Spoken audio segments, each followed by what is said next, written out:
Yes, people. Black Eyes TV in the house once again, bringing that real information. We got a nice deep one, a nice black show for you today. Yeah, but before we get to that, let me get to my co-host in another UK USA link up. Talk to them, Terry. Evening. Hope you're going to enjoy. Hope you got your seatbelts on because we're going right into the beginning. But first of all, we want to apologize for what happened yesterday because we had some technical dramas yesterday for not able to display the information that we were supposed to give on the what's the show called again? Ancestral Voices. That's what it was. Yes, behind the Ancestral Voices, which we will try to give it back to you on Tuesday. So be aware of that because that's going to be vital information of our ancestors and how the African thoughts were in their period and paradigm. But today, this is a total difference because this is going back into time. And not only that, we're trying to do clarification because we have to have an understanding. And people out there, I want you to have a quick thought and an understanding. Don't take things in literally. Understanding the message, as in African proverbs, it says, understand that message. When your great-great-grandfather will put you outside a campfire and give you a story for you to able to understand the message of life. So don't take things literally. Understand what the teaching is about. So we're going to go back into that time and we have a special guest that's going to give us great information. But first most, we're going to make him give his introduction about him and what he does. Especially, I'm always interested in the martial arts. But his name is Ausar. How are you, Ausar? ETM Imhotep, my brothers from Black Ice, Terry and Richard. Always a pleasure to be invited into any part of the UK or any international forum.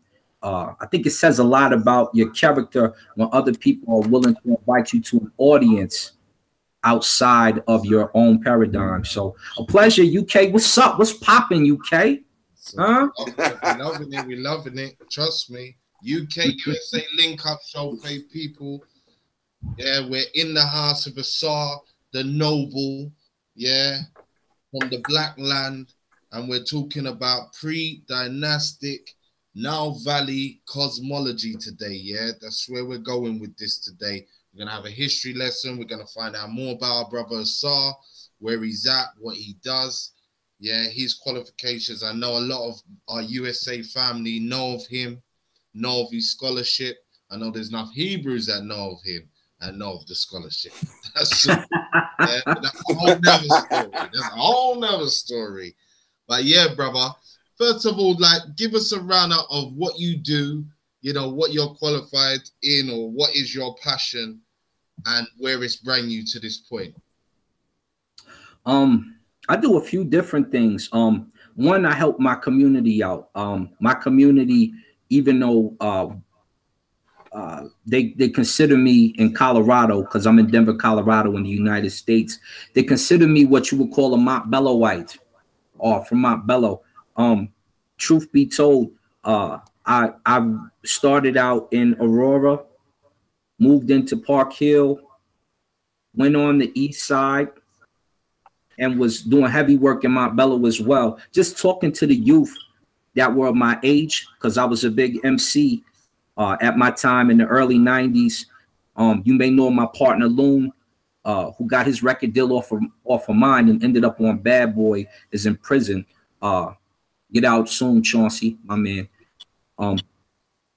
And we did music, but we also did martial arts. When it comes to mixed martial arts, I was at the very first mixed martial arts event, and we were fighting before there was UFC, when we would fight bare knuckle. Me, my partner Tommy Johnson, our teacher Clarence Thatch, Tommy being one of my teachers as well, my partner Misan, who you see hang around the monks in China right now. So I'm responsible for co-training a lot of fighters like Dwayne Ludwig, Nate Marquardt, Donald Cerrone, Anthony Rumble Johnson. You probably seen me on the UFC when he knocked out Tommy Spear. Yeah. I did pretty much all his training then. And I've been doing it in that fashion for some years. Okay. So that's my claim to fame. And of course, spirituality. I've been around Kemet, the Rametz lifestyle. We founded the Heck in the Chair spirituality system, which I didn't really found. I'm just reviving what the ancestors left, to be a Shemsu Ausar, to be a Shemsu Heru, to be a Shemsu Set for some. We're here, and we're revitalizing and reviving it. Yes. That's what I'm talking about. Now, again, we know you know you got scholarship going on. You've studied. What was your epiphany moment to bring you to this, you know, the point in which you found it imperative to make it your business, to bring the upliftment to the community, bring the information, and challenge some of the religious paradigms that we're rife with in the Black community? Right. Well, I come from a line of preachers, number one. When I came out of that line, I understood the Bible well. But my father was a Muslim. So I went to go study the Quran, and I was under several grand sheikhs, Sheikh Amjad, Sheikh Ahmed. Sheikh Amjad is from Mecca. Sheikh Ahmed is from Egypt. Studying in deftly, me, my partner Halil, and Muhammad, and Sheikh Jamaldeen Zaraboza, a good friend of ours. And I was a Salafi at that time. And then I remember what my uncle Larry, who was from Africa, rest his soul, said. He said, you need to keep digging further and go back to Egypt.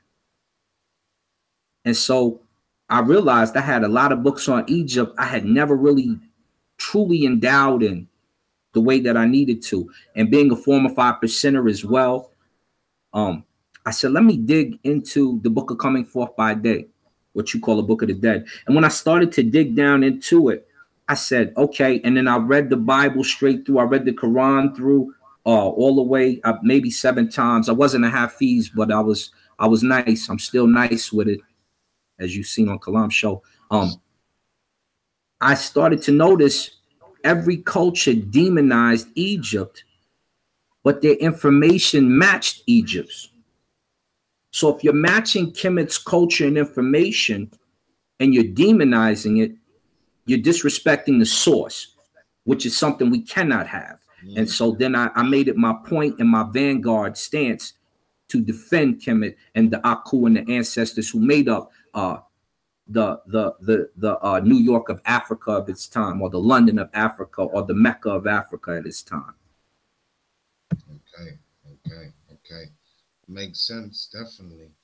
And again, I think we are rife with that, as you're saying, with a lot of plagiarism. Again, it always baffles me on a quick one how just on the Bible one, everybody seems to go to Kemet at key points. Not like, you know, it's not even like you're just passing through at random times. You go there when you're on your face and you need someone. And somehow, you know, God's sending you to Kemet every time. You know, so something's going on right there. God knows something, innit? Clearly. Yeah, That's why I hate that word Kemet sometimes, because we get labeled it, realizing Africa is a big place. And you know, we understand that's the name, but then they like to box people into one box by using that word. Absolutely. And I think the problem comes when, okay, here you all have to be from Kemet, since you're saying no, and that's the problem. What Kemet has to be looked at, and not even just Kemet, Kenti Hen Fair, who is the mother, right? So Nubia, what you call Kenti Hen Fair, is the mother of Kemet. These places were a social paradigm for Africa. Eventually, other cultures are able to come in. We invite them, we teach them while they're there. Eventually, We lose control, not just because of physicality, because the physicality never really took place. It was a matter of starting to turn into desert and us migrating out of there. There was no reason to fight for things that were being usurped by the Greeks at that time. But when we talk about Kemet, and I'm glad you mentioned that, and when we mention Kenti Hen no Fair or all of Africa, we need to understand that we see different paradigms of the different people in Africa that resemble what you see in ancient Kenti Hen no Fair and Kemet. And we see that because those cultures were there to make Kemet great. From linguistics, from ritualistics, from society, from gathering together and making great monuments that haven't been duplicated to this day. That is the emerald of Africa, was ancient Kemet, which is why you can still go see the Merkut or the pyramids to this day, and other what do they call them, the 8 great you know, they always have them, the 8 great whatever of the world. Wonders of the world. Wonders of the world, yeah. That one is still there, unaltered, unfettered, and still the crowning jewel. Most definitely. Most definitely. I don't think you can get away from that. But again, let's deal with this subject matter now at hand. This pre-dynastic. Let's set the tone first of all. When people say pre-dynastic, yeah, what does that mean? What time frame are we talking about? Let's start to set the backdrop before we even get into the cosmology side. Right. So when we hear the word or the term pre-dynastic, we're talking about 2 things. We're talking about dynasties or families. So Manito, a particular Remech priest or Egyptian priest, you'll hear me say terms like Remech or Iker or Hemenu, people of the sun, Iker, people of knowledge, things of that nature tonight, to get you away from the term Egyptian or Agyptos, if you will.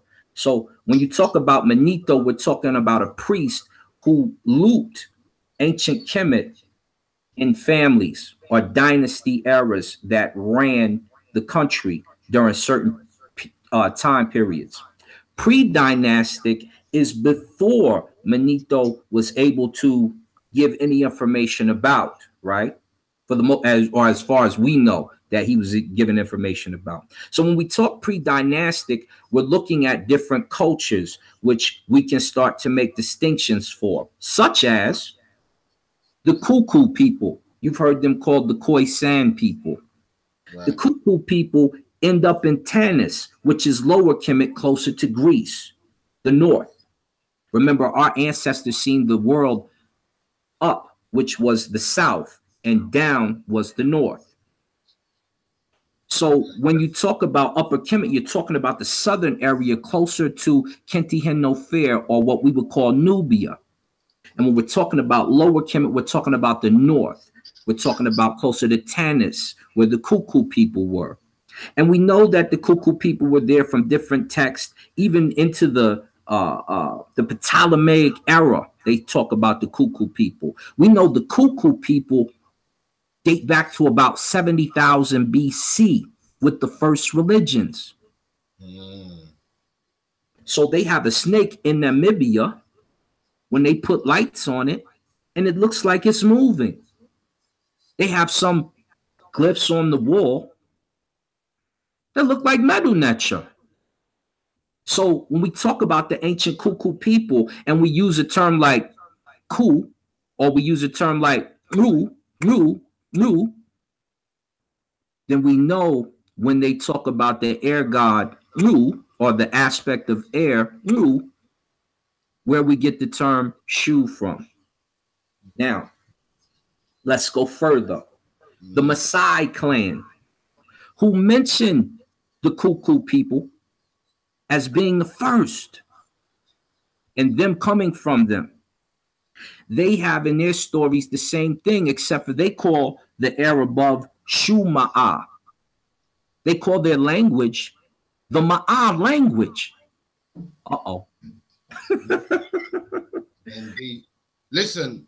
Before we even go into too much information, this is again just to set the tone. Cosmology, yeah. Give us the breakdown of that. Yeah, we've done the pre-dynastic, so people again know the time frame we're into. Talk about this cosmology side. What is involved in cosmology? Because again, before we deal with the information, the people need to be 100% clear on when and what we're talking about. Yeah, and again, for our religious listeners, you know, these are the parts that I want you to take note of before we even get to talking about names, places, dates, whatever.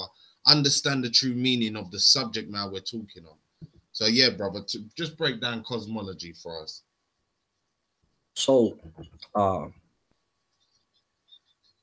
when we talk about cosmology, we're doing two things. We're talking about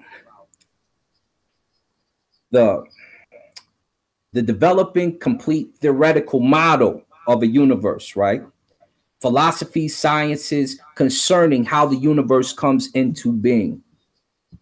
And when we talk about cosmogony and cosmology together, we're taking the origin of how the universe evolved, and then we're talking about the science of how it evolved. So we have those two things basically ingrained in that terminology. Just pulling from my brain right now. When we look at the origin of ancient Kemet, when we talk about the cosmogony and the cosmology of ancient Kemet, we start in a place called Kemenu. You call it Hermopolis if you read it in the Greek. And we start with 8 factors of science. We start with 8 necheru.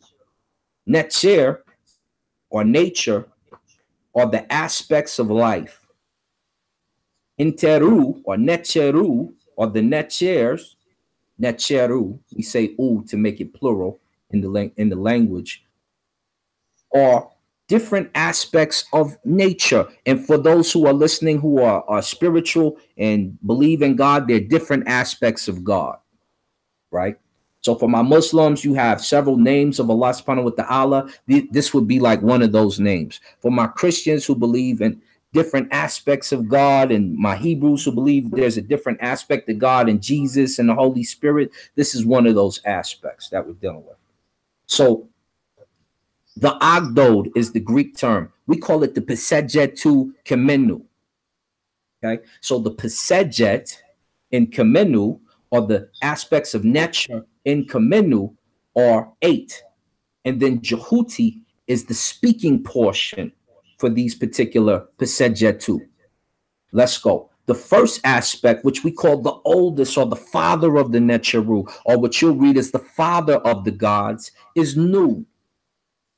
And Nun and Naunet create the first aspects of what we call the Agdad, or what we call the Pesejetu Kemenu.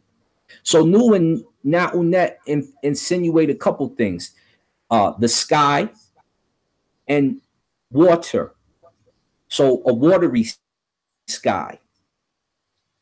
And they also represent, no, we'll leave it at that. Sky, water, that aspect of nature and that aspect of elements, right? Hehu and Hehuet would be the next pair. And Hehu and Hehuet would represent like, it's kind of like saying heaven and earth. It's the aspect of Shu in a nutshell, if you will. But they represent infinite time, timelessness, infinity. You see, when you're talking about some of these earlier concepts, obviously we know there's glyphs to represent it. Can you remember exactly, like, for the listeners, where they can find the visuals? Yeah, but this is what we're going to talk about, Richie. Are you going to bring this up? We're going to go in? Yeah, right. yeah. So as I was saying, you know, I wanted people to get a greater understanding, because as you explained it, it's aspects of this ultimate force or being, or however you want to put it. Oh, absolutely. Absolutely, because we're going to get into the earth. But a lot of people, because some people take things in their mindset of it being literal, it's hard to identify. So if we take that image away of a human being or the image of something, but understanding the science of, let's say, what the sky and the earth can do. Right, right. So Yeah. To my two brothers' points here, if you go to the temple in Dendera, Het Heru's temple in Dendera in particular, you're going to see four snake-like figures, which represent women, and you're going to see four frog-like figures that represent the men. And for my Bible thumpers, you'll notice that that snake and that woman kind of coincide with the story that you have of Adam and Eve in there a little bit, huh? So the difference is we didn't demonize her in our story. But when we talk about Hehu and Hehuet, we're talking about timelessness. Nu and Nut, we're talking about the watery mass. When we talk about Kekui and Kekuit, we're talking about darkness, right? That's what Keku means, is the darkness, the night and the day. So different aspects of darkness, from light to day. And when we talk about the other aspect, which is Amun and Amunet, we're talking about night or hiddenness. So we're talking about hidden air. But anyway, those aspects, Nun and Nut, you notice how each one had a wife. Nu had Nut, Hehu had Hehuet, Kekui had Kekuit, and Amun had Amunet. And these eight or these four, because when you go in and you talk about a chief in a particular town, they say he who is chief of five, Ka and the five. We're talking about the four aspects being ran by Jehuti, which I talked about before, who is the mouthpiece, who speaks for these particular aspects of nature. Now, these are only aspects of nature, as my brother pointed out. So he's going to go to what our Hebrew brothers generally say concerning something later. We'll build up to that. But these eight elements are just that. They're the eight elements that create life: fire, air, water, and earth. So these are four elements. I said eight. These are the four elements that create life, and that's what they represent in a nutshell. Yeah, like you see, like how you just explained something. Like when they go into horoscopes or like your date of birth, and they say you're a sign, you're a this sign. Is it relatively the same thing? Yes, absolutely, absolutely. So, let me think. Let me get a good breakdown now, because when we talk about the Heru scope and Heru sight, it's a Heru vision, if you will. Let me see. Get a good breakdown for you real quick. This way you can really coincide with me here. What's the book that you're looking at right now? I'm looking for one that has the symbols for me real quick, so I can run through them. Because when I see the symbols, I can memorize a lot better. So I have ancient Egyptian Heru scope, and I'm trying to find. Here's the page right here. So let's go through, right? Because this just helps me remember. If we talk about the Ogdod and Hermopolis, Nun represents Genesis, represents motion, represents Nun represent, oh, I'm sorry. Yeah. Now Unet would represent substance and matter. Who would represent expansion and space. Hahuet represents contraction and time.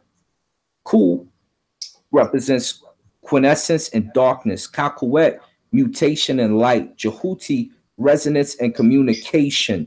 And Ma'at represents the order and the structure. And Ma'at, the Lord of Ma'at, or Neb Ma'at, would be Jehuti in this instance. He is the speaker and the one who orders these things in place. When we talk about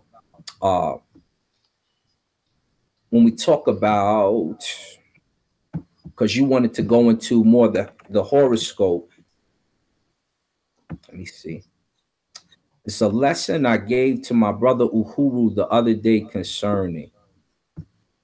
And he's probably going to be the only one with it as in depth as I went into it with him the other day. Let me see if I can pull it up real quick. See, I know you wanted to go all into the horoscope, but well, brother, listen, the joke of it is as well, you see, like, as well, once you look at what you're looking at, as we're talking about this creation, because again, what you're describing is the original elements and going back to this creation story, which is again what you're describing.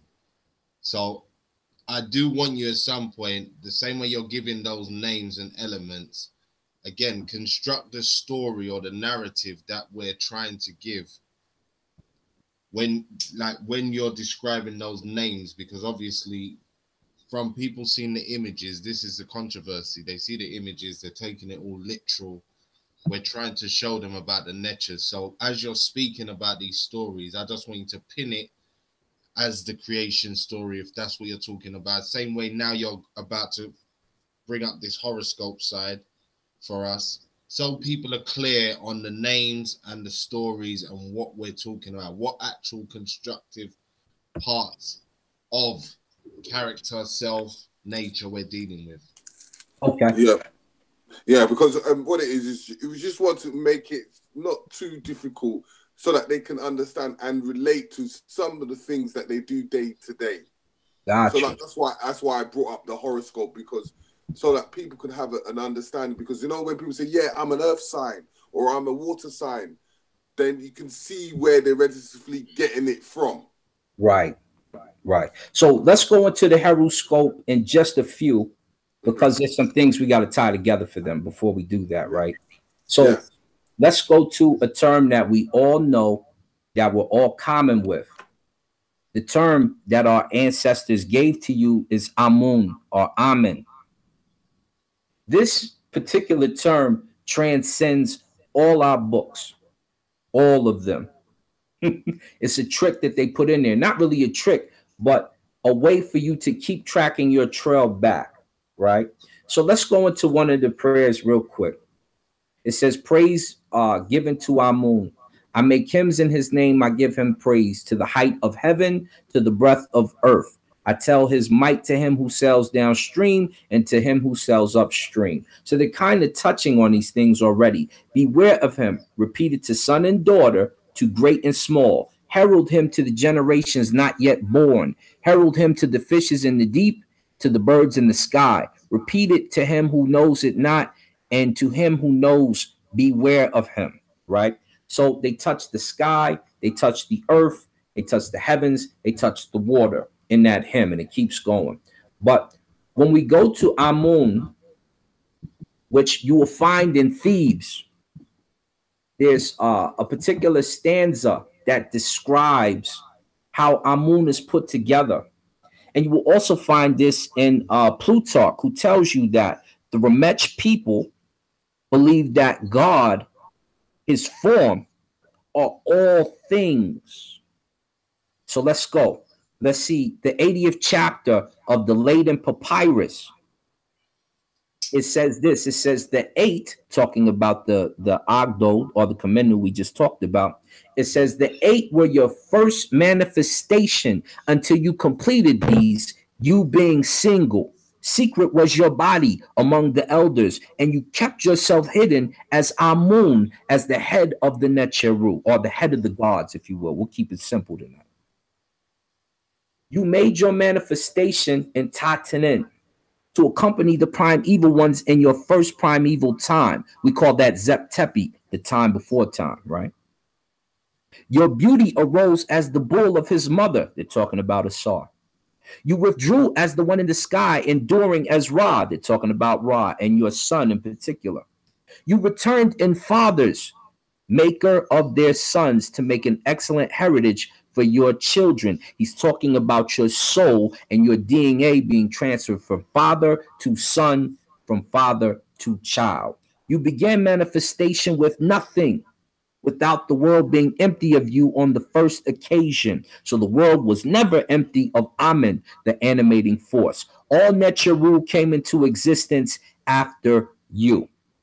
Now, that sums up a lot, doesn't it? Completes the body for you. Before we hop into the Horoscope, we're going to touch on that in just a second. When you hear about other like you hear about the Ennead, which we call that Pasejet Inu, or Heliopolis, if you will. When we talk about the Ennead, you hear about the normal Necharu, or the normal aspects of the universe, which we call Ausar, Aset, Heru, Set, and Nebhet, or Osiris, Horus, Isis, all right, Nephthys, etc. Horus. So when we talk Ennead, it continues in chapter 90. It says the Ennead combined is your body.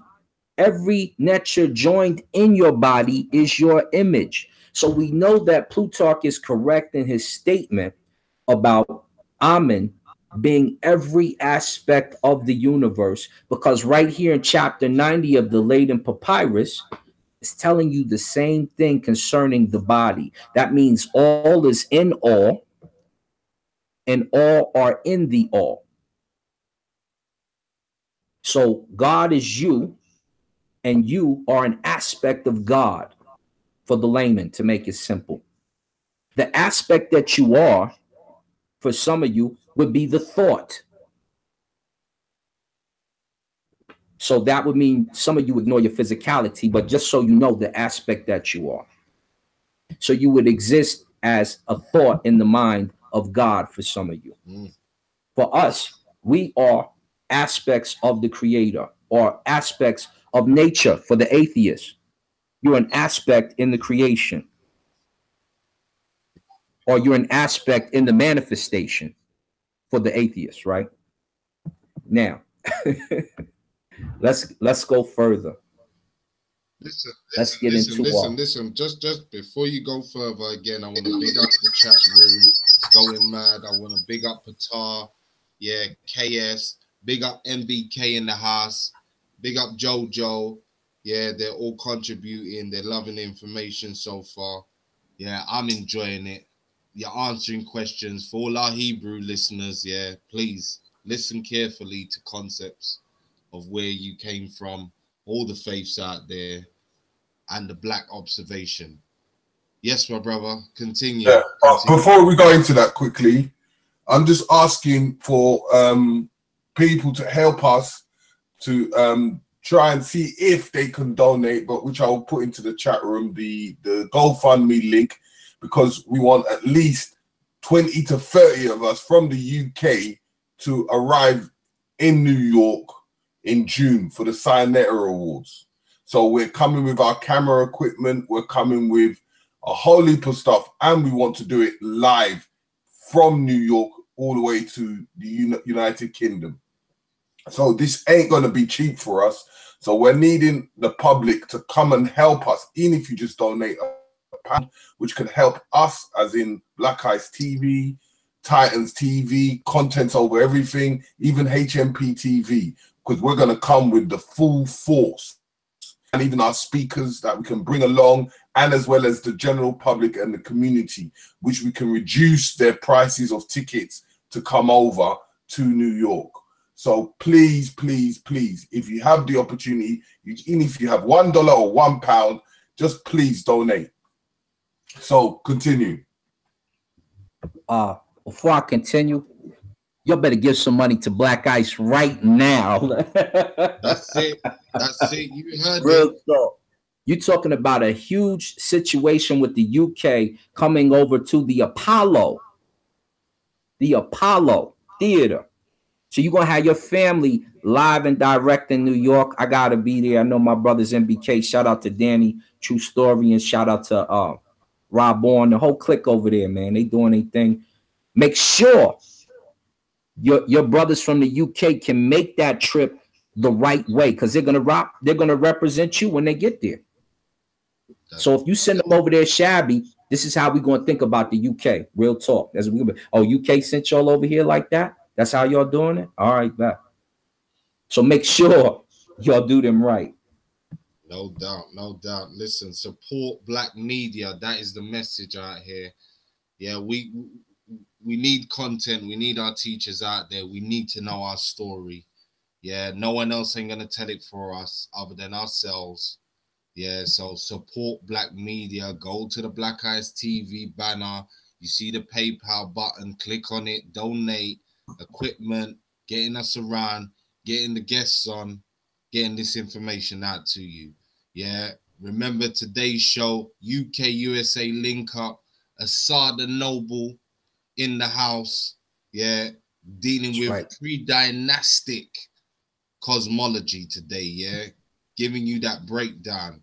Yeah, nature, your surroundings, what's good, where you fit in. Yeah, the eternal triple blackness. Brother, right. When you're ready, go back in. Right. And if y'all can't afford $5, y'all ain't. Real talk. So the let's go to the sky. I'm gonna show you the sky, but first let's just go to the sky. Let's talk about it. When you talk about Jupiter, you're talking about the star of the south. It was called Heru Apsheta Atawi. This planet, that's Jupiter. We'll just keep that there for a minute. When you talk about Saturn, we called it Heru Kapet or Heru Paka, Heru Ka, if you will, right? This planet represented Heru or Horus. When we talk about Mars, it was called Heru Imaket. It's where you get people saying Heru Kati, Heru Imaket. And this was called this was also called the planet of Ra, even though we mentioned the sun is Ra. This is Heru in the Aket, or Heru in the horizon, if you will, is the translation. That's what you would know it as. When you talk about Mercury or Sebeku, you would talk about the planet Set. And when you talk about Venus, we're talking about Benu Asar, right? Or Panecher Tau, right? So Venus represents Asar. These are the 5 planets known to your family back in the day. That's first and foremost. The other thing, we have different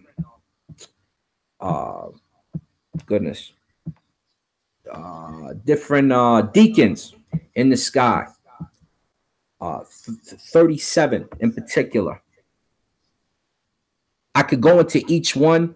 I'm just going to break down a few. You know, the deacon from they're usually drawn in different per eyes with, it looks like someone in a boat, right? So you have Tepa Kenmut, which is the first deacon. You have Kenmut. You have Kerkep Kenmut, which is the third. Hachat, Pehuchat, and the list goes on. And you'll know these different deacons because they'll be in a boat of Ra, the Mafek boat or the other boat of Ra. Okay, and you'll see them around the sky. And this is how we separated the different locations in our sky, right? So that's very important. When you look at our ancient sky, you see a crocodile on the back of a hippopotamus. You see a man holding, it appears an Apis bull's tail. You see Heru sideways. You see a Heru with his spear about to slay a crocodile. He has his hand to a crocodile's mouth. You see another one that makes up a lion. You see another female on the left of that, and you see a falcon heru above the lion's head. So when we talk about the ancient sky, and that's what we're talking about, are created by different stars. No different than you have the Big Dipper, which is what we call an Adzi. These are the different symbols that make up the sky. So when we talk about what you would call, they call it Draco now, but this is the hippopotamus. This is the first part of the sky. The bull is called Mesecti, and the bull for the Greeks, they would call this particular part of the sky the Great Bear. For us, we would call it the Mesecti. Then you would see Heru the warrior, and he's stabbing the bull or dealing with the bull, right? Then you have there's another Necha, looks like a man, and he's got the sun Discara on his head. And then you have the crocodile on the back of the hippopotamus. Then you have the golden hawk, the golden heru. Then you have the Necheret Serket, who is the female. And then you have the lion, which also shapes up with the Heru Emarket, if you will, on Earth. So the pyramid are aligned to these stars, which we'll get to in a second. And the lion, or the Sphinx, as you always hear it, I couldn't even think of the word. The Heru Emarket, or the Sphinx on the Earth, is aligned with the symbolage and the stars of the lion in the sky. And if you go back about 10,000 BC or before, you're going to see them in perfect alignment. Perfect alignment. 10,000 BC is about the last time rain inundation hit the pyramid, or the pyramid was used. Okay, so that's how far back the family goes concerning ancient astronomy and astrology and the zodiac in Dendera and the sky. Now, when we talk about the sky, we have Aries, Taurus, Gemini, Cancer, Leo, Virgo, Libra, Scorpio, Sagittarius, Capricornus, Aquarius, and Pisces. But let's go deeper. Let's look at the sky, right? Forget all the talk and we heard this and he's saying this. Let's go look at the sky. Black Ice, do you mind if I share my screen? Brother, go in. Share your screen. You're already locked in, so we'll come straight out. Get busy. Let's get busy. They want to see the facts. That's want to see the want to see the first primaries. I'm gonna do something for my Muslim brothers today too, because I challenge you to go look into your ancient astrology and astronomy as well, right? So let me pull up one of my tools for teaching, and I'm just kind of quick facting for y'all tonight, because I don't even know how long my brother's shows go, but I want to make sure we get as much in as possible. We're going in, bro. We're going in. There's no time limit here. We go in. People might have to go to sleep and come back and watch it. That's it. Go in right now, Drake. Go in. Yeah. That's it. All right, listen, big up to Melanin, Rich. Yeah, big up to B. Yeah, going in. Big up to Farouk, Tony X, yeah, Bernie. Big up again for joining us. Let's go to the night. Ooh, there go the stars, baby. Mother Nude is about to cover us. Here we go. There go the Earth. They might even say that there's no stars there because the Earth. You have just left the planets. You have transformed into an Aku, my brothers. You need to navigate the sky. You need to know where to go. Uh-oh. Here we go. There's the prow. This is the boat. This is the boat of Ra. That's the prow of Ra right there, right? There's Amun Ra right there. You see that sun? Okay. That's your sun. We're going into the sky right now. Before we get to Selkis. So here's Sek. Right? Here's the lion that we just talked about. Kinemet, Sirius, the triangle, etc. Actually, no, I'm not even going to tell you like that, right? We'll start here. This is Sa. Sa represents a few things in life. This is how we're going to do it. This is Ausar, as you can see from his hat and his staff. And he's reaching. This here is his lower midsection. This here, in this area here, this is the archette, because Ausar sires you into existence. This is Sirius. This Sirius represents our set. And this kind of misty area here, this represents the happy river. This is the happy. I'll show you why in a minute. Under here, which you can't see yet, is Unefer, or the rabbit. This is why we call Ausar Unefer, because this rabbit symbol is right underneath him. This is where you get some of the symbols from the Medu Necha. Where else should we go? This is the Slave Giant. I'm not going to get into that story. The boat of Ra is right there, and you can see Amun Ra right there. This is the Adzi, or the opening of the mouth tool. Just going into the sky a little bit. This is Selkis, or Heru. He's headless right here. And here goes the lion, which is assembled to the Heru Emarket, or the Sphinx on Earth. Okay, so we're going into the sky right now. Sek is like the hippopotamus, and where is I'm sorry, Draco is there. Here we go. Hippopotamus here. The crocodile on the hippo's back. It should read like this way, right? Yeah. Here is the foreleg. You see one of the dippers right here. This is called the bull's foreleg. Okay. So these are the symbols that here's a bird. You know what kind of bird that is.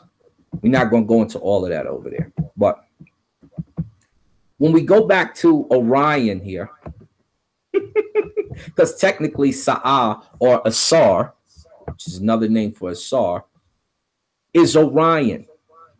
You see these 3 stars right here, which pointed over to Amun Ra way over there, and points to Sirius when Sirius rises, how you know what age you're in. Very important, very important. So here it's his hat. It distinguishes his head from his hat, right? This is Ausar. Let's go deeper. Let's go, where we at? Let's go to here. Let's go to our Greek mythos.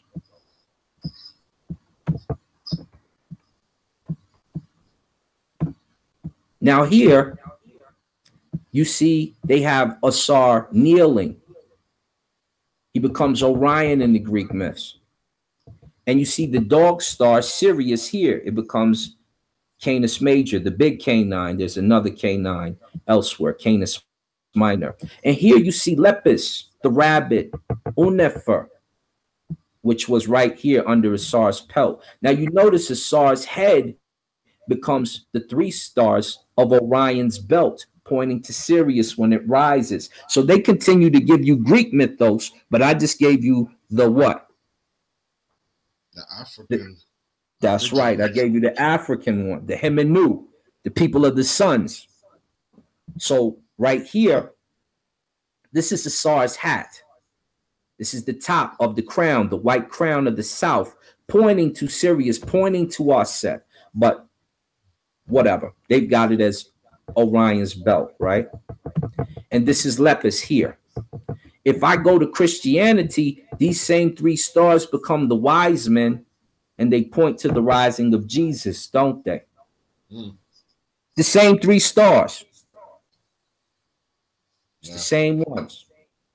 Now, here we go for my Muslim brothers, because I don't want y'all to feel left out today. I want y'all to feel left out today. So let's go over here. Is that Muhammad? Everyone's holding that Ausar spot. Is that my brother Muhammad right there?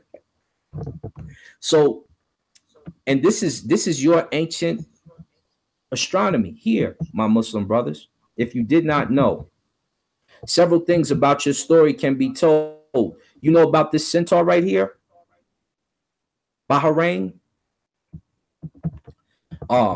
Carried Muhammad up to the heavens during the Isra and Miraj, huh?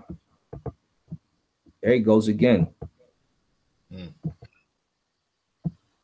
They look a little more Asian in this, don't they? You have a heavy Mongolian heritage, my brothers, just so you know. Somebody cut that head off, huh? I'm just telling my Muslim brothers to look deeper into your astronomy and into your astrology, just so that you know where your pagan family was pointing to, and so you get an idea of your Muhammad story. That's all I'm gonna say concerning that, because I know how y'all feel about certain stuff like that.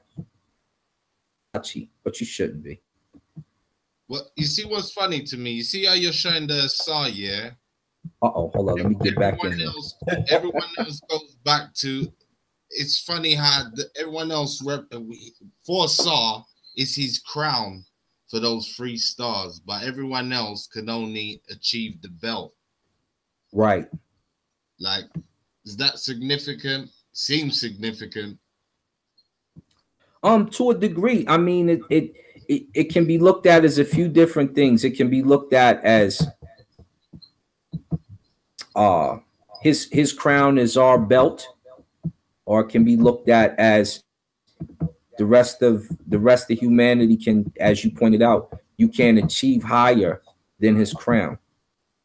Right there, the Sa'a.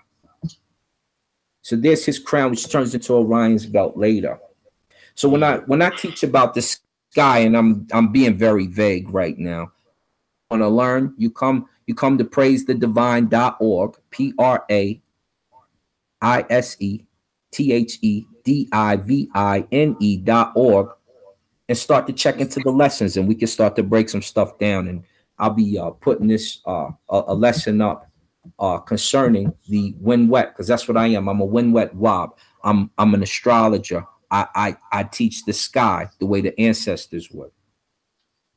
Pure priest of astronomy and astrology, with a certificate in the cosmogony, and one in astrology, and a couple other certificates. But this is just so you know, you cannot run around and tote the titles of certain priests if you don't have the pedigree. I can't say I'm an Ampu, because an Ampu is a what? He's a mortician, and he's a translator. Well, I could translate a little bit. I'm definitely no mortician, so I can't say I'm an Ampu priest or a particular type of Sim priest.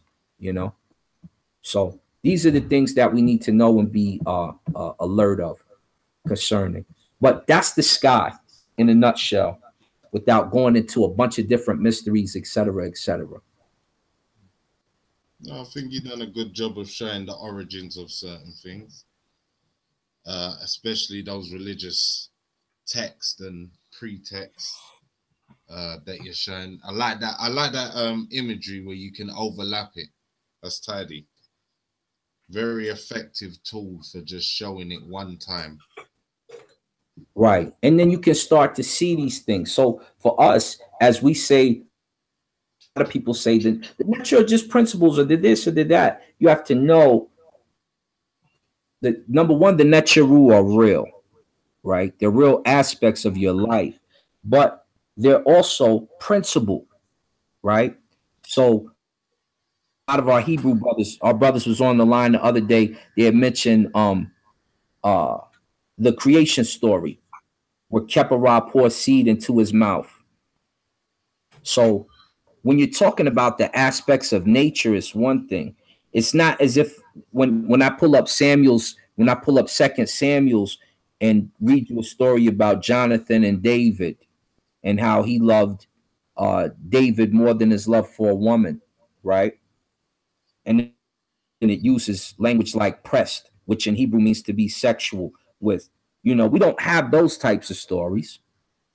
We have acts of nature taking place. And then when we talk about the mouth he poured seed into, or the hand that nature worked in order to birth these aspects of Necharu, we talk about now Unet, we're talking about the female aspects. We talk about the mouth, we're talking about Nut and the female aspects.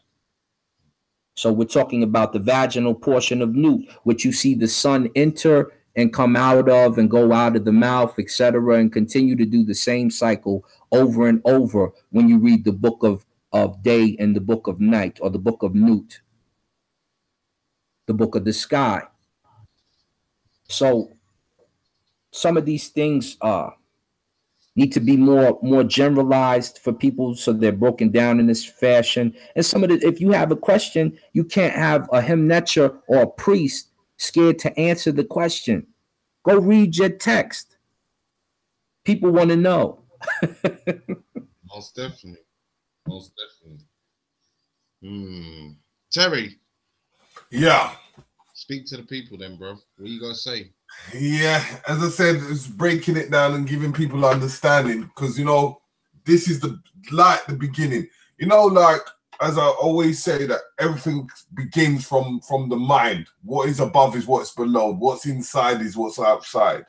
And understanding that you gave us the little breakdown of was it Geb and Nut? What other characters can you break down in the Kemetic science that has its, like, say, breaking down in the characters of Thoth and Haru? What is their attributes? Jehuti or Thoth in particular is the aspect of speech, but he's also Hu in other texts. He's also Shu in other texts. So as we mentioned before, the Nu from the Kuku people brings out that aspect, the aspect of wind and the aspect of speech. Jehuti, as you know, played droughts with destiny, or Nut, if you will.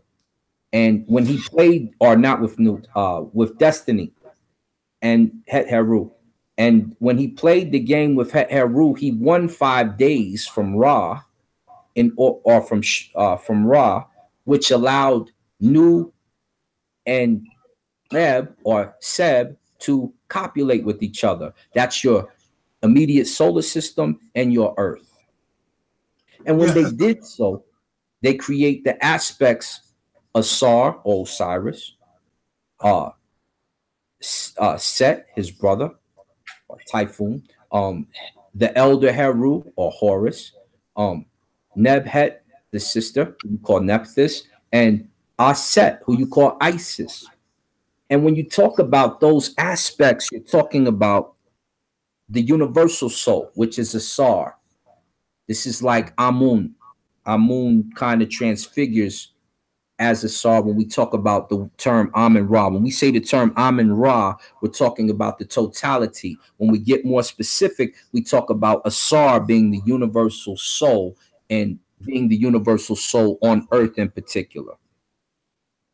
Yeah, Asar, I want to ask, right, because I've been having this notion of what's happening today, is that I tend to find a lot of information, and a lot of people, it's like, you know, like certain books you read, it becomes very masculine, right? And they always talk about one side of things, you know, like if we're talking in the forms of gender and understanding that we have feminine and masculine in one whole, in understanding that it's not in the form of what we literally understand as in form of sex, but understanding that there is everything has a male and female gender on it. Now, what I'm seeming to find is that a lot of people either go onto the masculine side or the feminine side. Like you see a lot of women that would say, yeah, I'm Oshun, or I am Mahat, or whatever. But they don't get to understand that Mahat's husband is Tahuti. Am I right? Right. Jehuti and Ma'at are definitely counterparts. Yeah. So it's like a form of understanding that without no justice, I mean, without no knowledge, you can't get justice. Exactly. So to give you to give a better to give an analogy in the same tone, if we go to the Maasai people, I always like to go to Africa to find if it's there or not, right? So when we talk about the Maasai, they call God, for the females, they call God a she, and the males call God a he. And God is a neuter noun, Ngai, right? And we talk about the prophet, the Necha Kop. And we talk about the Ilisar clan who reside amongst them, which is made up of Maasai and Somali mixture.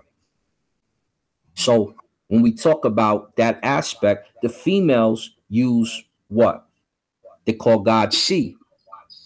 And the males call God he, because it's a neuter noun. Nature is a neuter noun.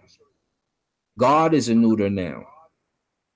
So the African understanding of what nature is perfect. Others have a problem because they have to have that male dominance in the figure. But we say Naunet birthed everything into existence. And each Necharu has a wife. And generally they have children. So it shows the aspect of another aspect birthing things into existence. The same way the elements do. When we talk about helium, we're talking about I can't remember how many photons are on there. It's 4. But 2 become neutral, which creates the helium. Hydrogen starts it out, and then when the 2 go neutral and bond with another, that's when your helium comes into being. Then they start to birth other elements. So we're talking about the aspects of the universe. We call Naunet the dark energy. We call Noon the dark matter. We call, and it goes on down. It goes in that cycle like that. So, yeah, you're talking about the birth of the universe being professed to you by the ancients without question. The first science. So you say like the Ankh kind of breaks that down. The Ankh is life. So the Ankh talks about existence, right? You could say that. Yeah, absolutely. Ankh is life. And how the aspects of life come into being, we go to Kamenu. Because we need to get the Pezejek Kamenu or the Agdod in Hermopolis in order to understand the science of how life comes into existence. Absolutely. Listen, I gotta say, to everybody in the chat room, big up to Patar, because as you're speaking, brother, he's writing and posting the information. Listen, is he?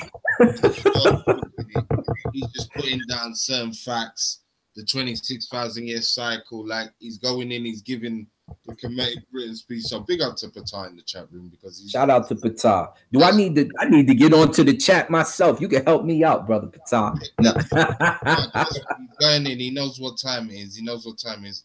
Listen, there's a couple questions that are coming out. So let me ask you just one first of all, and we're going to start clocking them off as they're coming up in the chat room.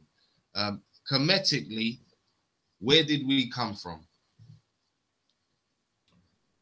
When you say Kemetically, you mean, are you looking for, let me ask him to clarify, are you looking for land, or are you looking for the beginnings of the universe? Let me know what he says. Beginnings of us physically. Physically, man, right. Yeah, that's it. So, man, if we talk Kemetically, we say that we are birthed into being from the sun. And we don't get into or differentiate whether it's a monkey that we evolved from, which doesn't state that. never states anything of that nature. It shows, and this is what I believe personally. You have similar objects or similar aspects from the universe that rest on the planet Earth, and the sun starts to birth them all into being. It does not appear that any monkeys copulated and started to change into different forms or phenotypes or different species of itself to create a human. We don't really see that.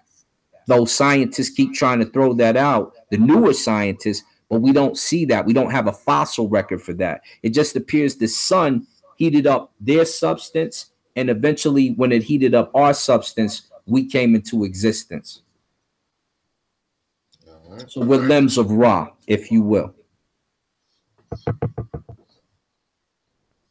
So what? Do we only exist on this planet? In your opinion? Well, we exist on every planet because we are parts of everything. So I don't mean to when I say that, I don't disrespect the ape or the primate or the monkey, because we're all one at the end of the day. Our thinking process is similar to the plant's photosynthesis and how we receive dopamine from the sun, if you know your science. So we are all one. We are all space dust that came from the noon. You're a form in the noon in a form of Ra.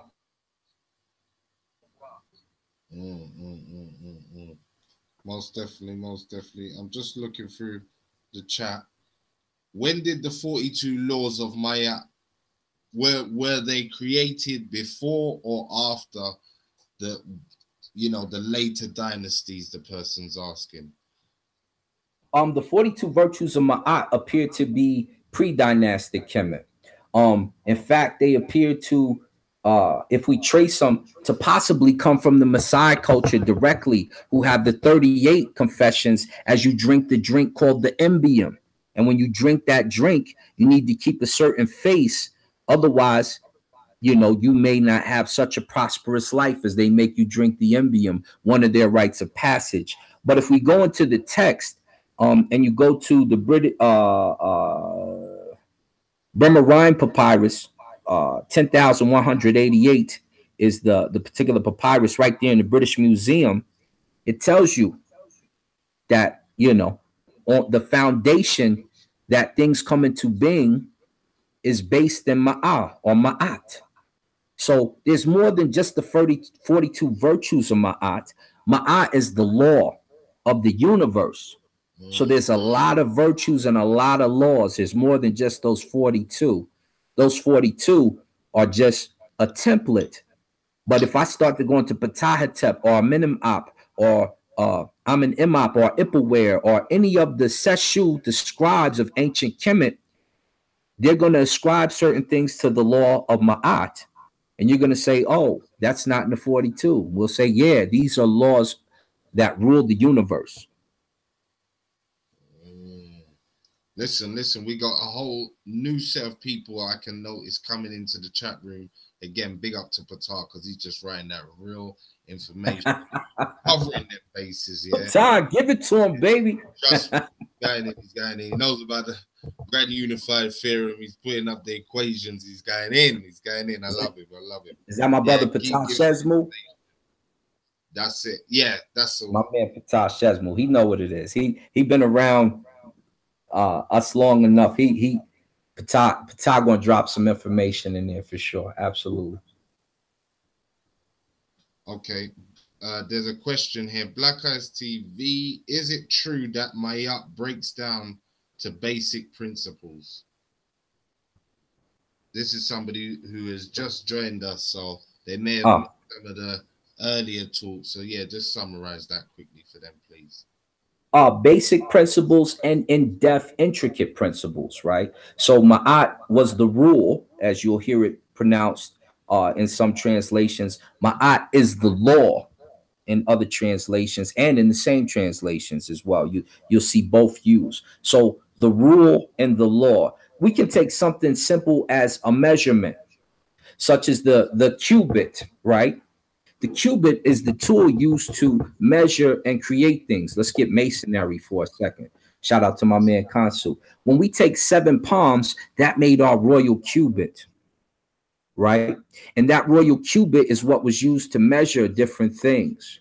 And when you were really good at masonry, if your masonry was up to par, then you got to build certain monuments. If it wasn't up to par, then they didn't use your blocks, as you still see a block in Kemet now in the quarry, the rock quarry, which is not smooth enough. But if you touch it into the naked eye, and if you put a balance on it, it appears to be correct. But it wasn't good enough for the Remetch. They knew it would break down if it wasn't perfect. So the cubit is a law of Ma'at. Measurement is a law of Ma'at. And if it wasn't up to the standards of Ma'at, it generally wasn't used, such as that particular stone that still sits there that was supposed to be meant to be used on one of the Merkuts or the pyramids.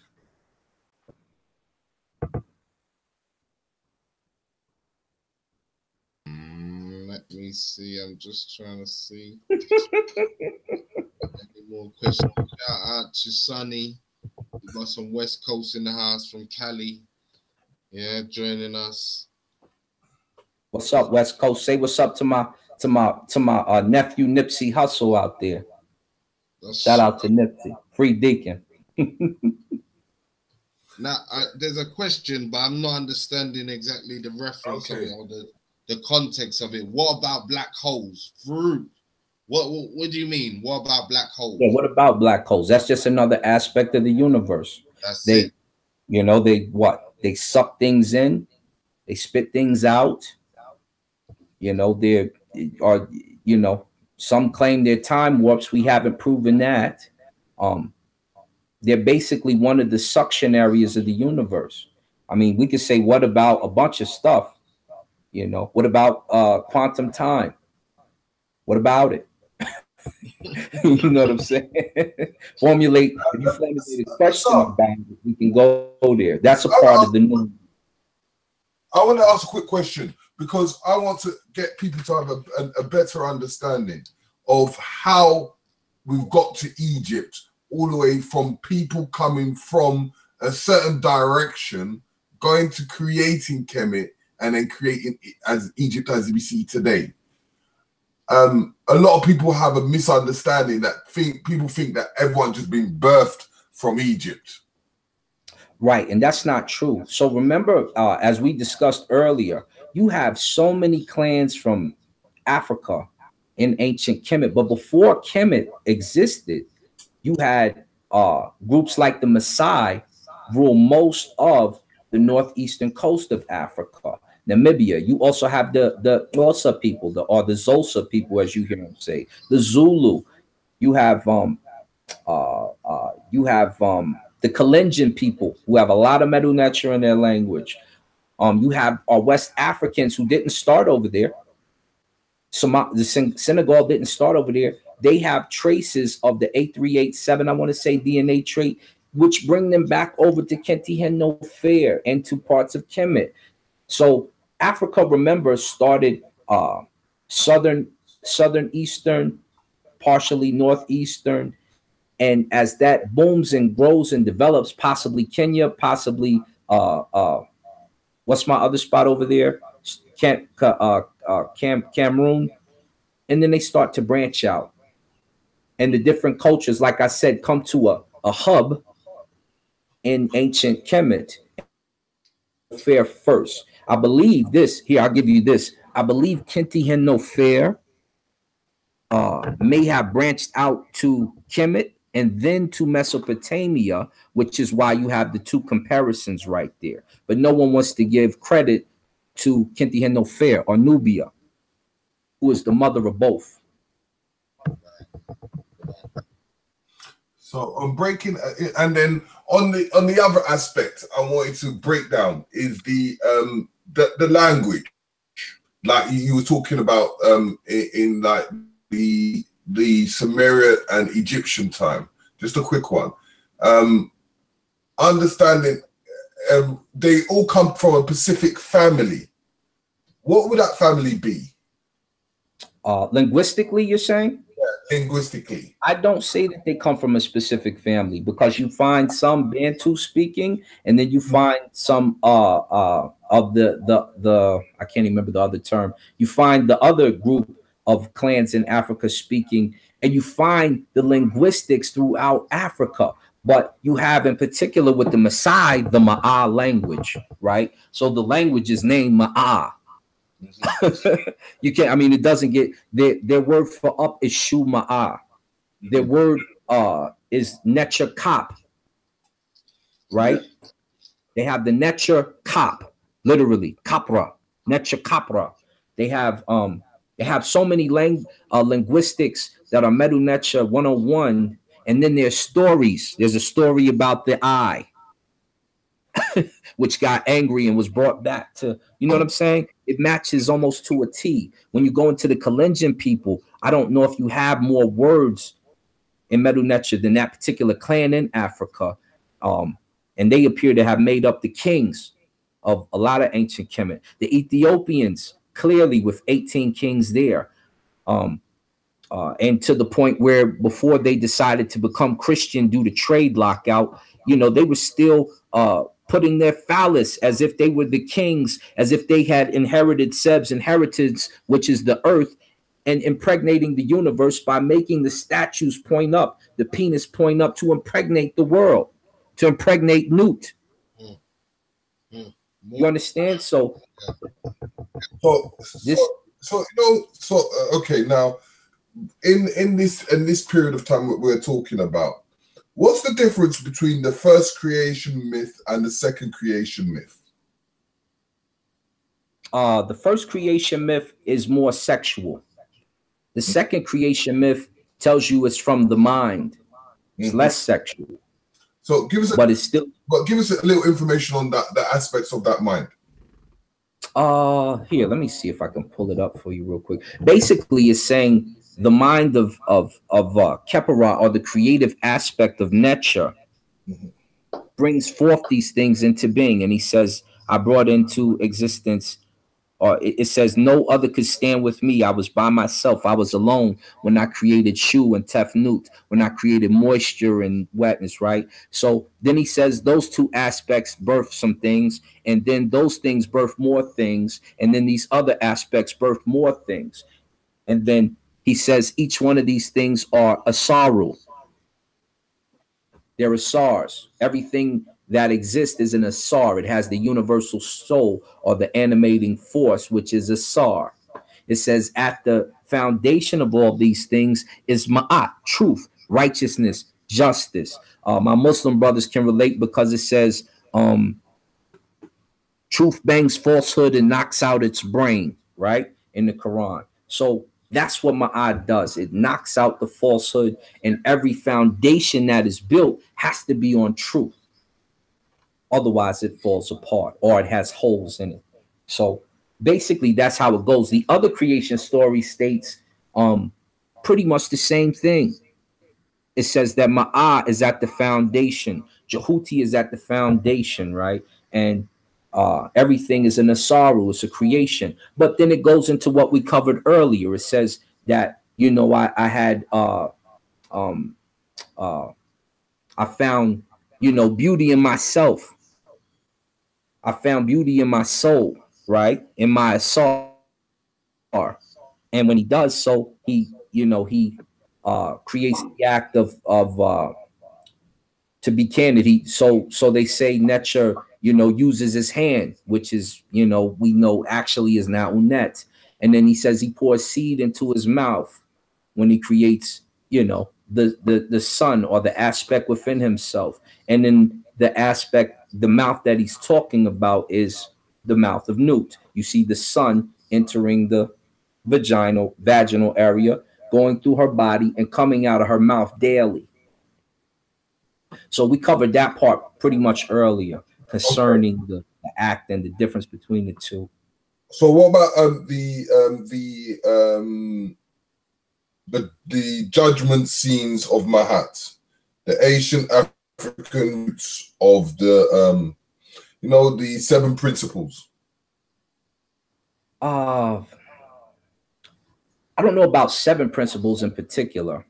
The 7 are care is the 7 are care, but when we talk about the judgment scene of Ma'at, you need to be Ma'at Keru. You need to be true of voice. For a female, you need to be Ma'at Keru. That means during your lifetime, you need to have done more righteous than evil, right? You need to be balanced.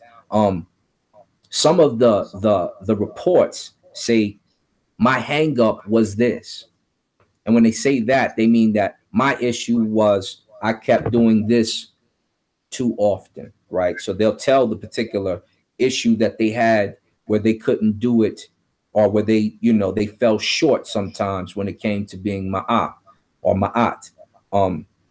And one of them, I think, was the ladies in one of the brothers' tombs. And I can't remember the brothers' names, but he says, yeah, I fraternized with the ladies a lot. That was my hang up.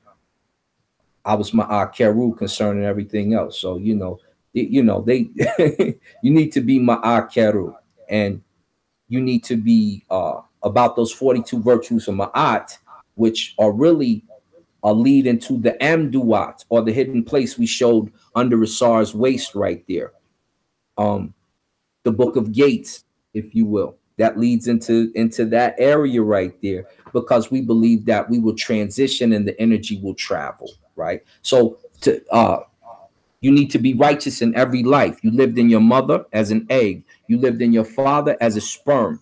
That's 2 separate lives, and you were 2 different beings. You come together in your mother's stomach, and you may become twins. You may become triplets. You may become quintuplets. That's another life. You get pushed out after 9 months. You live this life. And when you live this life, you know that your physical will perish and the energy inside you will travel again, because energy cannot die. It just transforms. What makes you think you won't live again? The cycle. One of the key elements is the infinite cycle. Yeah, you just watched yourself as an egg, and you watched yourself as a sperm. And now, because of the technology we have, you can really watch yourself as an egg and as a sperm and as a baby in the womb, etc., etc. So what makes you think you won't live again? Definitely. Real talk. Real talk. Listen, again, this is a UK-USA link-up show. The brother who is presenting this valuable information about our history, our past, our cosmology is Ausar, the noble, touching down. This has been about the pre-dynastic Nile Valley cosmology. Yeah, that's what we've been talking about and looking at today. So big up to him for presenting so far. And again, we want to say, look out for that Sarnetta TV Awards. Go to our GoFundMe, support it. We're trying to bring the troop over. Yeah, we're trying to flood the gates. We're trying to bring the black media from the UK over. So again, support that cause. Go to the GoFundMe link in the chat. Look for it on the channel, as well as the PayPal click button on Black Eyes TV 7. Donate to the cause of what we're doing. It's all about getting our narrative, our story out there. Yeah, look out for other shows that we've done on various subject matters. Pre-recorded interviews with some of the biggest teachers, the oldest teachers, the wisest teachers, as well as covering different subject matter. Yeah, this is what is needed. Yeah, more information, more questions. I want to say big up to the chat room. Big up to all of our newer listeners that are tuning in today from all walks and corners. Yeah, and again, this information has been lovely. I've been enjoying the show. Riggsy, you've been enjoying this? I've always enjoyed this. As we always know, it's a part of balance. So I'm asking everyone to keep on donating. And not only that, we have a lot of projects that are coming in, and we need support as much as possible. And if you have any ideas or anything that you need to talk about, just give us an inbox at blackeyestv@gmail.com, and give us your views of what you see and what you hear.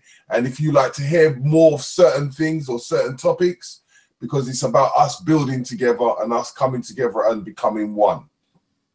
So understanding that balance and understanding that hat, Ausar, once again, I want you to give me that information about that feather that my hat always has. Tap to the chat. And let me say this, because if you're Christian or you're Muslim or you're Sikh or you're Hindu or you're Buddhist, you know, don't feel offended. You know, I'm not, my attempt is not to offend you. My attempt right now is to just enlighten you concerning certain situations, which if you start to go back into your history, some of you for your historicity, you will start to see the remnants. You will start to understand how certain things came into being in your own spirituality systems. Just follow the trail. Follow the trail. If you truly seek truth, follow the trail, not to where you're comfortable, but all the way back home. Go through the wormhole, as the brother mentioned. There's black holes. Go into the hole. Let's find out what's there. That's it. That's it. And it can be a scary journey sometimes, yeah, definitely. Because again, there's a lot of people out there, and let me just say this quick point before you go in here. I have a lot of people, and again, me myself, many years ago, was interested in Illuminatis and aliens and all of these kinds of things. And I'd always tell people, listen, just study your own history and you're gonna encounter everything you need to encounter, predating the foolishness that you're confronted with in modern day society. And I think a lot of black people overlook that. If you just look in our history, you're gonna be confronted with a lot of information that you might not even be able to process properly. Yeah, because the scope of it is so vast and wide and stretching. And again, it's circular in motion. Yeah, so trust me, I'm definitely enjoying what's being said so far. I hope the chat room is enjoying it. Big up to the gang, yeah, out there doing their thing, brother. Gang. Guys, and for people out there to know what that means, it's not the terminology that the European has put upon us, but it's a terminology of guide and new generation. Big up to respect and big up to Jedi. For the main people leading that cause and doing what they have to do, as we have contents over everything, filming everything behind the scenes. So, you know, these are brothers and powerhouses of our media, for the people, by the people, and this is why we need to get to New York, so that we can show the effect that we can make that power move. So anytime you remember us, just put hashtag power move. Yeah. Respect. What's my man name? My other brother over there with him, Jedi. That whole clique over there. And shout out. Let me while we're here, because I don't think they get recognized. Shout out to the gangs in Chicago. Starting to come together. You're starting to make that headroom. Chief, we're gonna get a credit. We know you started the gang. You and I think it was I can't remember all y'all. I know you because you were a client, a tenant of my man Dallas. So shout out to the gangs in Chicago. I want y'all to you know, keep doing what y'all doing as far as cleaning up what's happening outside in those streets. You know, but going in on Ma'at, the feather is important. The feather comes from the ostrich. Why our ancestors venerated the ostrich is not so clear, but I bet you if you study an African clan who's around ostriches, I bet you it'll come out.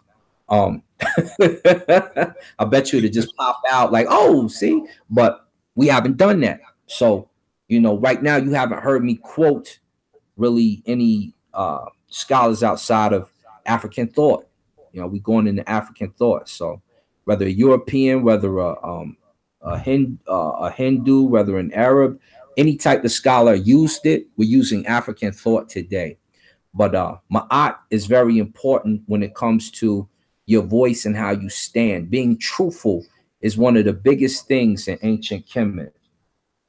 And Ma'at in particular is a big deal, because when we look in the Amduat, the thankful place, if you will, you see Ma'at guy, in the boat of Ra often. She's usually in there, her and Heru. And the boat of Ra is usually guided by her and Jehuti. The two truth bearers, Ma'at and Ma'at, are in the boat guiding it. Neb Ma'at, Jehuti. Lord of truth, Jehuti is what that means. You also see Het Heru and Heru. Why? Because Het Heru also represents a form of dark energy, and Heru represents the sun, and suns travel through what? Streams of dark energy. So we're keeping this scientific today, right? Mm-hmm. So when we talk about the human being and being Ma'ah, you need to be familiar with your senses. And as we looked at Sa'ah earlier in the sky, remember, he's the Netcharu of touch, feeling, knowledge, and understanding, right? So when you talk about him, you know, this is what that refracts. These are the things you need to be in touch with in order to be, of Ma'at or of Ma'ah. You need to be in touch with the proper knowledge, the proper comprehension or understanding. And your touch and feel need to be a certain way. They need to be righteous, right? These are souls that made up Kamenu. If we're talking about being Ma'at, we need to talk about being Hu, which is the sense of taste, right? So when you look in the judgment scene, you see Sa'ah, you see Amen, you see Jehuti, you see Nebhet, you see Uachet, you see Aset, and you see Hu. And when you talk about Hu, it starts to relate to circumcision and how he comes into being. And that's a whole nother story in the sky. Africa creates circumcision, and Jews and Hebrews of today still continue to do that practice because they think it's clean to be circumcised. So you can thank the Netchahu for bringing that to you, for making you Ma'ah Keru in that particular situation. When we talk about Ma'ah in particular, Ma'ah means sight also.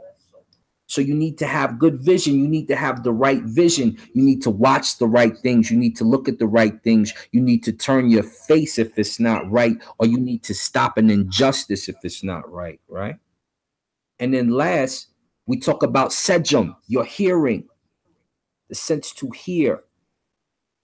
So if you're not hearing the right things, if you're not listening to the right things, and you're intaking a lot of nonsense, then you can't have the proper wisdom. You'll go forth with a cluttered mind. If you listen to junk, you'll become junkie. As Sheikh Ahmadidat said a long time ago, since I got to sit at his feet before. So take these four senses, which are your natural utilities as a nature, as a god, and use them to be Ma'akeru. Yeah, so no, now, you know where I'm going with this, Richie. Now, on the other side of the scale, we've got the heart. And we always seem to ask a lot of people this question. In your learning of all our history and everything, do you believe that the heart itself thinks? The heart displays electric pulses, though it has no electric portion to it. So every aspect of the body appears to be alive. When you look at a cell, it's alive, isn't it? That's it. Oh, when you look at a dead body, it doesn't have the animating force in it anymore, but it hasn't decomposed fully, so those cells on it are still alive. And if let's take the atheist standpoint, since they don't believe there's a soul, until that body fully decomposes to nothing, it's still alive because there's cells that are living, right? So it doesn't mean that it has life within it, but it has life on it that still composes it, which would be the cells. So until those cells fully decompose, you still see life. But the animating portion of that body that used to make it move around is no longer in it. The heart is one of those things. The heart, when the brain dies, when you're considered to be brain dead or in a coma, the heart still beats and keeps your body alive and can regenerate and re-stimulate the brain. And when the brain comes back, you come out of your coma. And then you're no longer brain dead. Now your brain is functioning again with your heart in unison. The heart is its own separate being. Yes, absolutely. The app. No doubt, no doubt, no doubt, no doubt. Listen, just on a quick literal one, a question that came up earlier. What kingdom predated Kemet? Because again, we always hear, people misconstruing that Kemet was the first, whatever. What kingdom predated Kemet? Right. Well, we kind of mentioned a couple already, right? Kenti Hen Fair, which is Nubia. The Kuku people, their kingdom was before Kemet, and they also lived in Kemet. The Maasai had a kingdom before Kemet. The Kalenjin had a kingdom before Kemet. Name it. It probably came before Kemet. Kemet, remember, is the crowning jewel where Africa stood as one just about, and you had most clans come together and create a culture that's still unrivaled and still the longest ruling that we know. That would include your United States today or your Russia or your Britain or any of that. You still do not outlast Kemet's longevity yet. We still haven't done it. So there's plenty that came before. Who did it better is the question. Most definitely. Most definitely. Is there any more questions again in the chat room? Please ask. We've got some scholars coming in. Big up to Patar again, still going in. Science, big up. Yeah, joining us. Yeah, and you got to give a big hands for Yazoo, the numbers man. Is this the favorite? He's a brother from the other side. All right. What up, y'all? IBR in the building, huh? Shalom. Shalom, man. All right. Well, again, brother. Again, where do you want to take us from here? We've covered the creation story. We've done where our origins seem to lie from. We've even touched on the evolutionary thing as opposed to our creation or the Kemetic creation story and the breakdown of science. Tell the people why you think. No, sorry. I just contradicted myself because now I'm about to ask a question myself. I know. Slap. But tell the people, because again, we're talking about all this information. We're talking about the netures. We're talking about these stories. Why is it important for us to know this information? Let's get basic. Let's get back to the basics. Because again, people are listening and they, that's deep, that's this, that. But what is the practicalities of having this information in your arsenal, in your locker? What is the purpose of our ancestors leaving this story or these stories and these observations for us? Talk on that one. Right. One, they did it to keep you knowledgeable, right? And they told you to continue in the tradition of it. The second thing is this. Everybody's always looking for a positive black image. Well, go look at your positive black images. When you look at ancient Kemet, you see lawyers, you see doctors, you see You see all types of different occupations coming into existence at this time. You see soldiers, you see mothers, you see fathers, you see children, you see ways to relate to yourself. You see a spiritual endeavor that will allow you to communicate with people. You see ways to calm beefs and squash issues between yourselves. You see so much in this culture. You see real estate there, okay? And when I say you see how to take a census. You see how to be a mason, how to build. So when you do that, and then you add some of that tradition to your own today, you can live like, no one's saying go back into the Stone Age. We're saying look at your ancient forefathers and then build off of your forefathers. Let me tell you, the first thing they do when you go to a class in astrology, they start with or science. They go to Isaac Newton, or they'll go to one of these other people, right? They never start with Sin and Moot, where Sin and Moot is the first person who brings you astrology and astronomy that we know of by name in ancient history. So shouldn't your class start with Sin and Moot, since you're about to tell us about the stars, the heavens, and how the universe got its sectors, and how you decided this is the star Draco instead of calling it what it used to be back in the day, or Cirquet, etc., etc. So you need to venerate your ancestors so you can start your history the same way they start theirs. You're in China, they may start with Mao and then add some of their, If you're in America, you start with George Washington and Benjamin Franklin. They don't mention Eli Whitney or any of the people who made the filament for the light bulb, who were black. They don't start there. They start you on a boat. Stop starting yourself on a boat. Stop starting yourself in enmity. Start yourself with the great ones, as they would call themselves. Start yourself with the Kim Or, the great blacks. This way, you don't start in enmity. Start yourself with the Kamiya, the science from the Eber Papyrus. So you can know that when we did a medical feat, we also said a prayer and a hymn. These are the things that you should start with. This will get you your stability. This will be your spiritual base.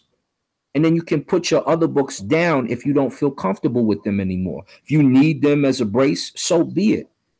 But you'll find those same stories and more and better from your own if you go back to the ancient Ramech people, the Ramech source, or the Kinti Hen Fair if you go back even further.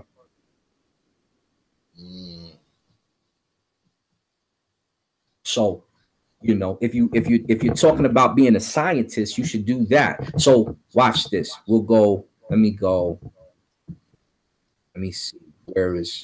Let me take them. You mind if I take them to my website for 2 seconds? Yeah. Oh, promote your website. Advertise your website. Everybody, go to his website. Listen, we're following you right now, brother. We have to bombard it. We have to control that traffic. That's it. And then come with some more questions, people, if you have them. Yeah. Ask away. So praise the divine, right? Heck in the chair, Ba'u Imra. Heck in the chair, praise the divine. That's what that means. Ba'u Imra, a soul in Ra. That's what that means. Welcome to the Per-Ah, the Per-Ankh, the house of life, right? So here, and it's not finished, but you see I have some of the aspects here, right? I'm telling you about Ma'at. I'm telling you about discovery, change. It says here, the methods of those who spread truth, science, mathematics, psychology, etc., and the quality of life to the world, conserve the lifestyle and culture of the great ones by preserving their ancient methods and modernizing them for today's daily usage. Change the world as we know it by reintroducing ourselves in the most cordial methods of love for all mankind. These are the things we need to do. Shout out to Saber Patasa Care. And when you go into the learning page here, and I made this myself, man. It's got a donate spot, but it's not even live yet because I got money. I ain't worried about your money. Your money will come later when we really need it. But if you want to know about the sky, you can walk into the sky chamber. I made it for you. Full lessons will be here. Those are course, and they'll be worth the money. If you want to go about the earth, you go to the earth chamber. The earth chamber is here. So beautiful. The sun is shining, huh? And I give you a few snippets. You'll get full lessons in a minute. You know, still a new website. I'm just building it. And if you want to go into the per Ankh, we go into the per Ankh, and you're going to get it here, right? You're going to get lessons here. But what's important in the per Ankh is this right here. This is a book that I wrote. One of them. It's the second book I wrote. The other one I haven't released, even though it's done. It was done before this. This is the Virtues of Ma'at course. And I wrote it like a college course. And you can learn some of the information we shared today, the Bremerine Papyrus. I laid the foundation of things by Ma'at, and I made everything which had form, etc., etc. The meaning of Ma'at, the aspects of nature, one of the first pennants that we found from the 26th dynasty, okay? And as my brother had asked earlier concerning the feather of Ma'at, these are some of the locations in the cities. The 42 virtues are there. These are the different per Ankhs, per Oz. Okay, so you get a, there's Jehuti, you got to learn about Jehuti. And of course, the Hall of Ma'ati, where the judgment takes place, right? So all that's there. That's for free. That's for free, right? We're not charged. Trust me, it's worth it. But then we have the papyrus chamber. And right now I'm adding as many papyrus as I can. Papyrus, you have gynecological papyrus. So remember, gynecology was first Chester Beatty papyrus, mathematical papyrus. And if you learn ancient Ramech math, it's similar to how you look at computer math. It's almost identical. So get it from the go read. Get up, go read, right? And then, of course, if you want me to come out for a lecture or anything like that, my information is right here. I'm a phone call away. I'm an email away. My brothers Terry and Richard to tell you, I don't hide. I'm here. We out here. We out here, man. That's it. As they say, find him in the back chat. Find him in the back chat. Yeah. Lurking. Reading them biblical texts to the brothers till the day stop. Shout out to Brother Perry. Shout out to Brother Perry. Yeah. Perry. Oh dear. Yeah, listen. A big shout out to the true historian as well. That's all in the building. In the building. They've got a show later on. So anyone that feels that they need to hear some more information after us, you can go and check him out on the, is it the 60, I think it's the 6th dynasty.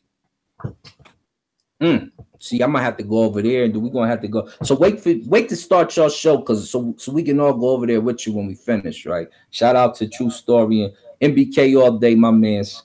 You know, shout out to the whole conscious community. Shout out to the unconscious community, and heck in the chair. Praise the divine. Make sure you know you on that Shemsu Ausar, that Shemsu Heru. Get your mind right. I know what it is. And don't forget, you need to buy Ausar's books. That's right. The next book is called the Small Book of Knowing Netcheru. And I wrote that one before I wrote the Ma'ab book, which has a lot about the Koi in it.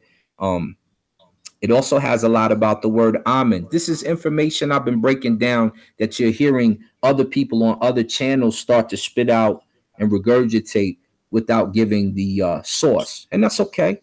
That's okay. I'm not worried about credit. Just make sure when you see the real one, you pick it up. No doubt, no doubt. Listen, again, big up to the other black media outlets. Big up to Sar Netta TV. Yeah, big up to Sar Netta TV. Let me just say that one more time, yeah, because he's a big inspiration for this YouTube age, yeah. And again, we're trying to get out to his Sarnetta TV Awards people. We're trying to link up with our USA family in person like we did at the Unity Conference. Again, if you don't know, we did get out to the Unity Conference that Sarnetta had, to go to the channel Black Ice TV 7 and check out all of those interviews with your red pills, your blue pills, your Minister Inkies, your Baba Say by Reggie.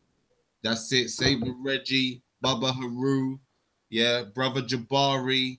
Yeah, we've even got a little interview with Sarnetta himself, talking about his life and what kicked him into his consciousness journey.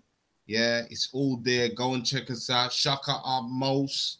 Garfield, Shaka. Yeah. That's it. That's it. Hopefully Shaka will be joining us soon. And again, I want to say something again to our show that we were supposed to have yesterday. Apologies to the people. We were supposed to have Delon on, the creator of Ancestral Voices, a DVD where he basically goes around, this brother's gone around the globe looking at our African spiritual systems and explaining them, all of them. Yeah, he's going in, the DVD's powerful. He's actually just produced part 2, and that's what he's promoting at the moment, and we're going to have him on talking about that. Hopefully he'll either be on next week, Tuesday, look out for that show, or the Tuesday afterwards, but we will keep you updated as far as that is concerned. So anybody that was looking out for the Ancestral Voices show, hold fast. We had some technical issues. We couldn't get the brother on. There was problems with his computer, but we're going to sort that for next time and definitely have him back on promoting that and explaining and going into the spiritual aspects of our history and our culture. Yeah, and don't forget, this is a man that is English born stroke Ghanaian, and he keeps his Ghanaian heritage very close to him. On his three DVDs he's got, the Ancestral 1 and 2, the one number 2 that he's just finally released, that he's showing and going around and showing, it goes right in, and he has a book to go with it. So just knowing that he is coming from the root, so he can explain that what traditions they were practicing before Christianity and Islam. Definitely. And don't forget, for the ladies, we've got Nubia for Friday from the Urban Kryptonite. Blackberry. The darker the berry, the sweeter the juice. It's been a hot minute since we've seen her. We haven't seen her since Urban Kryptonite, since the crew came over for Urban Kryptonite, presented Jehuti Mukra, Cold Cheese Tarak Sarah. Yeah, they bring it. They presented. And she's going to talk about all her health and her experiences and her motivational speaking. It's going to be great for the women. And the men can come along and listen and watch because they can learn something, because you have to understand about the woman that's right beside you. That's it. Done now. Yeah, done now. Brother Ausar. Emitab, sir. Is there anything you wanna, because we're hitting a nice hour and a half kind of mark. So I mean, as we wind down, is there anywhere in particular you want to go, or any points you want to speak to? Again, big up to the chat room, everybody tuning in, loving the information. But yeah, on your side, is there anything you want to add or finish on or close down on as far as anything we've talked about? Make sure that you guys start to read, right? Reading is the most valuable thing, because then you can get the comprehension of both sides. And I'm seeing a lot of people, since I said it on Kalam's show, shout out to my brother Kalam, Titans and the Medicine Man. When I first said we can look at nature and discover what's happening with our universe, and we can describe our mythos through those aspects, I didn't mean put a book down. I meant pick books up so you can start to comprehend what the Aku, the ancestors, left for you about the universe, and use the nature around you to make it more exciting, so you can put that computer down on occasion. Also, Shout out to my brother Sarah Sutuseti and young Pharaoh. But I have to crunch them on the Medu Neter not being deciphered, because they have to remember the Ampu priest was what? A translator for the Greeks and the Ramech and the Assyrians and a few other things. So you have to remember the functions of your ancestors before you make statements about, oh, only Champollion can do it or so and so. Because you just looked at me do it through the Maasai culture. And there is no book on what I did. I'm just telling you because I know, because I researched it. There's an article I wrote. And that's it, man. Make sure you guys stay in tune. Start to get in tune with your ancestors, and don't run to, like, respect to the Ifa tradition, you know, because I'm about to be a Babalu as well. Shout out to Igba Okedrian. But don't just run to the Ifa. Don't just run to this tradition. Don't run to that tradition to try to mask Kemet. Go into the Ramech culture yourself so you can start to get this guidance. Otherwise, you're just freestyling. And the freestyle comes to end when you can't think of the next word, right? Uncle Jasaneb, Uncle Asta Jed. Remember who you are and be in the saw. No doubt. Yeah. As I was always say, you know, always be yourself, question everything that is around you. And by questioning is by doing research. And I'm talking doing research by even just going to the museum, going to the library. Don't be scared to even ask for a pass to go into the library, because you never know what you may find. Because there's a lot of stuff of history that's in these places. Even the people in the building don't even know it's there. So by you doing the research, you might tap onto something that is very vital for our people. Like, as you know, Anthony Browder's out there and he's doing his archaeological dig, and he kept on doing these digging, and he found something which he will now display very soon and teach everyone about it, because he's trying to find the connection from the Nile Valley to the West Africa, from the West Africa to the Mississippi. Going in. Woo! That's it. And again, if you want to see people like Anthony Browder, even people like Sarah Sutuseti in the British Museum, go to Black Eyes TV. You'll see these people walking around the British Museum, actually breaking down what they're seeing and giving their opinions. So again, speaking to the point about books and reading, as we always say on these shows, yeah, you can always, we love it when you support the videos. We love it when you share, like, subscribe to Black Eyes TV. But again, our job is to spark the synapses into you going out and researching, as the brothers said, and making this your own truth. Yeah, it's all well and good listening to a video, watching a video, seeing other people's information, but the realness of it is for you to take it confidently on your journey in your own life. You need to make it your own truth. So that requires you to get off your ass and do some research. And again, if you've got children, it becomes even more vital, because you have to pass this thing down. As my brother Riggsy always says, it's all about legacy, baby. Yeah. If you don't know about legacy, then it's a wrap for you. Yeah. Ancestors have left information for us. We need to capitalize on it. We need to use it. There is a practical value to it, even in this messed up modern day society that we find ourselves in. So as always, support Black, buy Black. Yeah, it's all Be about black. Black media. That's all. Yeah. And one thing I've got to say as well to the people out there, I know you've got £1 in your pocket, and I know you've got $1 in your pocket.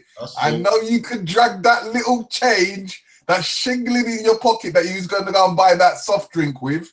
You can use that same money and donate to us so we can show you live footages, not pre-recorded, not just on the YouTube, but worldwide footage live and direct in your doorstep. Or you can just come along with us and come and enjoy the experience with our brothers in the US of A. All around, from California to Dallas, Texas, Detroit, Cali, Chicago, you name it, everyone's gonna be there. And the greatest thing is the Apollo Theater is an historical building. And if you say that you're gonna miss this, this is history in the making. Yo, the world's going to be watching. Everybody, subscriber needs to give $5. You spend $5 at the club. You're gonna go to McDonald's. How you gonna give McDonald's $5 before you give Black Ice TV $5? What's wrong with you? God damn it. Huh? You about to go spend some junk food money, but you can't spend $5. And I know they got like, how many subscribers y'all got? Like something crazy? We're on a few thousand. We need a few thousand more. They're coming in fast and furious. $5. That's huh? Come on. $5. I'm gonna give 100. I'm gonna give him 100. When I see him in New York, I'm gonna put 100 in his pocket. I'm gonna just give it to him like off the top. That's all. Each one teach one. You see that black pound, black dollar circulating, yeah? And again, watch out. The launching of Black Ice stores is coming to you, yeah? Where you're gonna be a one-stop shop for you to come, especially for our UK family and our European family, to get all your needs settled as far as fashion. Yeah, we got the exclusive red pill design wear coming to Europe exclusively through Black Ice stores.